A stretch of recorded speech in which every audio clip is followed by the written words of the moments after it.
I'm ABC 15 education reporter Elenee Dao, and I'm here with Rick Brammer. He's with Applied Economics, a demographer. He's been helping some school districts look at enrollment, and we've seen some school districts look to close schools in the past few years. I've talked to you in the past few years as well as things have been going on. Can you talk to me about why this is happening right now? Why we're seeing so many school districts look to potentially close down schools?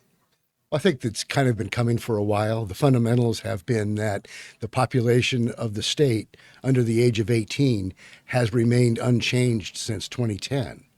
And as new options have been introduced, whether they're charter schools or vouchers or what have you, since the population's not getting larger, everybody's getting a smaller piece of the pie. And districts, look at closing schools as the item of last resort. They will cut this and cut that and, do whatever they have to do. So that no one takes this decision lightly because it has such a major impact on people's lives.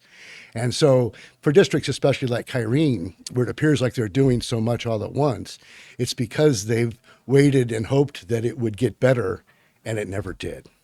We're seeing this happen more in school districts that are more landlocked. Is that how you would describe I it? would say more established and built out, and also areas that have experienced some of the greatest home value appreciation, where even when houses do turn over, it's not young families that are able to move into that empty house. Yeah, we're seeing that in Kyrene, right? And We see it in Scottsdale. Kyrene and Scottsdale. Those are definitely issues for them, but I've seen it across pretty much across the metropolitan area. Can you talk about how you find these numbers of enrollment and project out, what, 5, 10 years in the future to see that enrollment is declining for these school districts?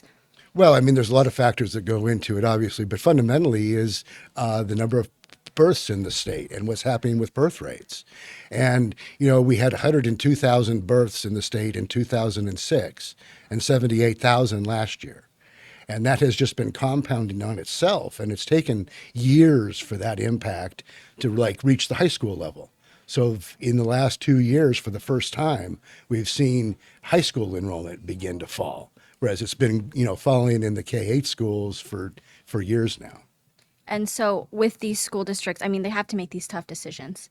I know families are not happy about it either. And in reporting in Kyrene, right, some are saying that these decisions are being made by a person who doesn't have, I guess, a stake in these school districts, and specifically in Kyrene. I don't know if there's anything that you want to say to that. I mean, this is your area of expertise, right? Right. Oh, no, no, definitely. This is, unfortunately, I spent most of the first part of my career during the growth period in Phoenix and specialized in helping people open and locate new schools. And, it's just been the opposite since then. And it's not nearly as much fun. And I've sat through numerous school board meetings, as I know you have too, and listened to public comment. And it's heart wrenching, even from children coming up and crying and mothers crying, and this is a very big deal. Is there anything that you want to say, anything else you want to say about continued declining enrollment and this issue that are we going to keep facing this? Are we going to see more school districts go through this? I believe we will. I mean, I hope not quite to the extent that we have seen. We have an adjustment period to go through here. The number of births, while much less than it has been in the past, has been about stable over the last 3 years. So I'm sort of hoping that we've seen, kind of the worst of it. But the state demographer still isn't showing any increase in the population under 18 until after 2030. So to the extent that we continue to add options, it's going to continue to diminish how many students are in district schools. Are you able to talk about the options that we have? I know we obviously have charter schools, we have ESA. Right. How much of that has grown in what, let's say, the past 10 years? Well, charter school enrollment, has grown very rapidly since about 2014, more than doubled during that period of time and rose to be over 20% of all enrollment in the state. Now, interestingly, in the last 3 years, since vouchers have become universal, we see a decline, not a decline in charter enrollment, but their growth has slowed significantly.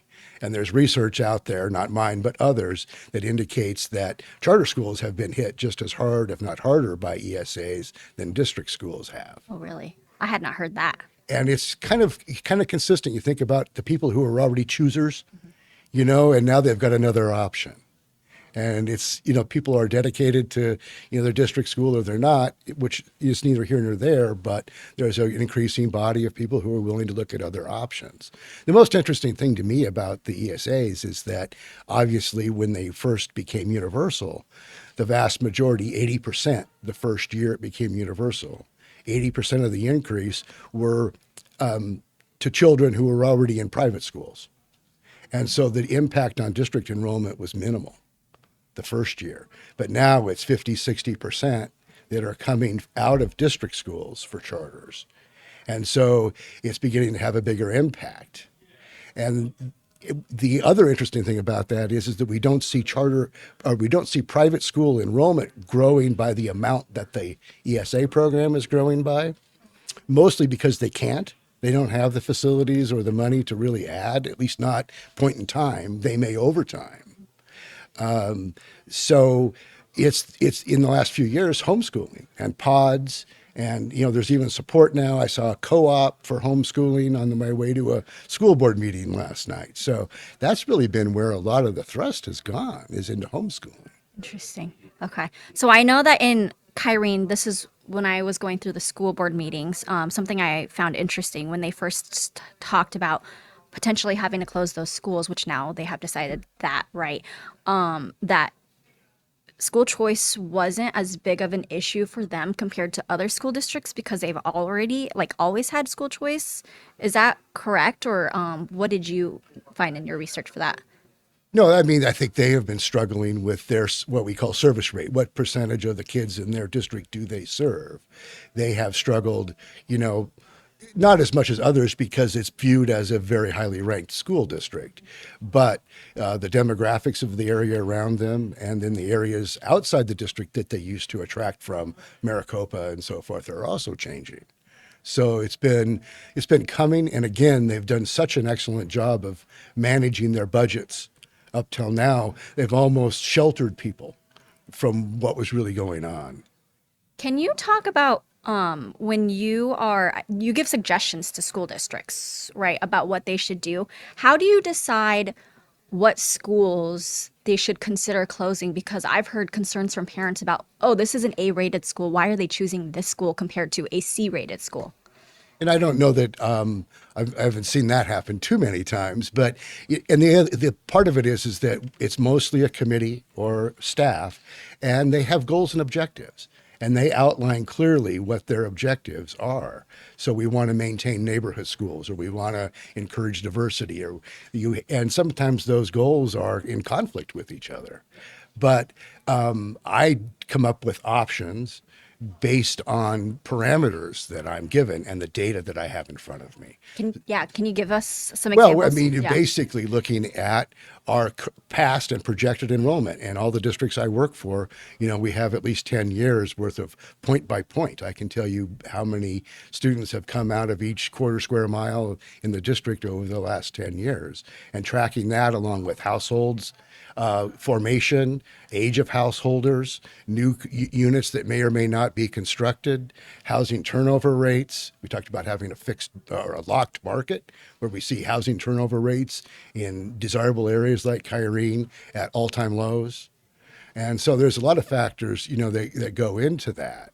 And when it comes to choosing school A or school B, there's a lot of considerations. One is trying to maintain as many walkers in an area as you can, trying to maintain some kind of geographic distribution of the schools so that you have representation across the area that you're serving. And then there comes into a whole lot of the things that I don't directly do, which is age the building, condition of the building, what's going to be required in an investment in that building if that's the building we keep versus this building. It costs a lot to maintain a school building, to operate, right, if Right. the capacity level is not where it should be. Well, it just comes down to the point where if you have 12,000 students and 20,000 seats, and so many buildings that are half or less full, yeah, especially when the budgets are so tight, in Arizona, we continue to be 49th or 50th in education, depending in education funding, depending on who you believe. And districts have had to learn how to live really lean and mean. And there isn't any fat to be cut anymore. So that's why they're really having to turn to this solution. Are there any other solutions that can be done to avoid closing schools? Well, there's been a lot of discussion, particularly out in Mesa, about trying to come up with small school models that work, so that you can literally run a school maybe with 200 students in it or something like that. Now, no one thinks that you can replicate the exact program. You will not have a full-time art teacher. You will not have a full-time music teacher. There's things you have to give up to go to that scale. And you also have to have, a lot of cases, multi-grades in one classroom. So one teacher will have first and second graders, because that's how you even out the load across the teachers when you have such a small number of students. Yeah, you bringing up Mesa, I actually did a story with them about the small schools approach that they're trying to do, but also the district, right, is the largest district in the state, but they grew so fast back in the day, and then they had all these portables, and then now they're getting rid of them. Right. Yeah. So there are definitely logical ways to reduce your space in that case, because portables don't have the lifespan that brick and mortar facilities do, and they kind of tend to fall apart. So, making an organized effort to get rid of those is definitely, a good thing to do. But it's hard to tear down half of a brick and mortar school, which is what you feel like you want to do. So a lot of times you're stuck maintaining the physical facility, even if you're able to cut staff. In your experience, right, we're talking about schools, school districts closing down school buildings. Have you seen some inner city school districts grow in enrollment, and do you know how they did that? I have seen no Arizona inner city schools districts grow. Okay. And in fact, I've been in Phoenix a long time, and it used to be all the growth was at the edge. And what's been different the last, say, up to 10 years is the focus back on infill and redevelopment and revitalization. And that's all good, except that it actually ends up increasing property values to the extent that it has the impact of displacing families. So as you see downtown Phoenix blossom and become what it is today versus what it was 15 years ago, that's fine, but the enrollment's half of what it was at that time. Are you aware of any other school districts having conversations that are moving into the direction of possibly looking to close down buildings? I think that it's on the table for several districts. I mean, but as I said before, it's doing it one at a time or a few at a time versus trying to address the whole district at once. Yeah, and I think that was what was so different for me in reporting about Kyrene was they had 8 or 9 schools that were on the table. Potentially on the table. Potentially on the table. And that was the most I had seen in my reporting from the last few years. There's two different schools of thought in this process. One is you do a little at a time and try to make things go really smoothly because you're not affecting everybody. And the other is when you've waited so long, you have so far to go, to what they call tear off the bandage and bite the bullet and do this once. It's a very tough decision. It's a very tough decision. It's a lot easier to do what Gilbert did just now, or just close one school by combining it with another. That's relatively easy. Yeah. My last question for you, I know we're talking about school districts that are shrinking in enrollment, but obviously the outer school districts like Queen Creek and Buckeye are growing, but then they're also having a problem with trying to get bonds passed to build new buildings to accommodate that growth. Do you feel like that is a good idea to try and continue building or trying to build these new buildings when eventually, right, they might see the same fate, would you say?